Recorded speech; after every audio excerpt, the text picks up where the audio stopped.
কোন সংখ্যাটি বৃহত্তম? এখানে ছিল 0.3, 1/3, 1/0.3 এবং 0.3 বর্গমূল। তো এই সংখ্যাগুলোকে একই রকম না করলে কিন্তু আমরা চিনতে পারবো না যে কোনটা বড় কোনটা ছোট।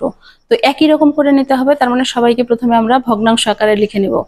তো 0.3কে ভগ্নাংশ লিখলে 3/10, 3/10, আর এইটা দুটো তো ভগ্নাংশ আছে, এটাকে শুধু ভাঙায় নিলাম, কত হয়, দশমিকটা উঠায় নিয়ে দিলাম, তাহলে উপরে 10 নিচে 3। এটাকে আমরা ভাঙায় নিলাম, 0.3কে ভাঙাইলে হয় 3/10। এখন আমাদের কাজ হচ্ছে বর্গটা উঠাতে, রুট উঠাতে হবে। রুট উঠাতে হলে কি হবে, প্রত্যেকটাকে আমাদের বর্গ করে দিতে হবে। বর্গ করলে কত হয়, এটা 3 তিরিখে 9/100, 3 একের বর্গ 1/3 তিরিখে 9, 10-এর বর্গ 100/3 তিরিখে 9, আর এটা 3/10, অর্থাৎ শুধু রুটটা উঠে যায়। আচ্ছা, এরপরে কি হবে, এরপরে আমাদেরকে সবার হর সমান করে দিতে হবে। হর সমান করার জন্য কি করতে হবে, এই সবগুলো লসাগু করতে হবে। তাহলে এই দুইটা তো একই, 9, 10 এবং 100 লসাগু হচ্ছে 900। তো 900কে 100 দিয়ে ভাগ করবো, করার পরে হয় 9, উপরে নিচে 9 গুণন করে দিলাম। 9 দিয়ে 900কে ভাগ করলে হয় 100, উপরে নিচে 100 গুণন করলাম।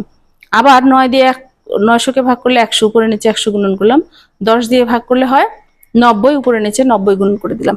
এখন কিন্তু গুণফলগুলো আমরা লিখে ফেললাম, 81/900, 100/900, এবং সবচেয়ে হর যার লব যার বড় সে সবার চেয়ে বড়, যেহেতু হর সবার সমান হয়ে গেছে।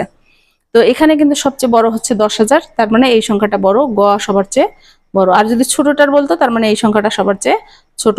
এর অরিজিন হচ্ছে 0.3, তার মানে 0.3 সবার চেয়ে ছোট। এভাবে কিন্তু আমরা বড় ছোট অঙ্কগুলা, বড় ছোট সংখ্যা নির্ণয় করে দিতে পারি।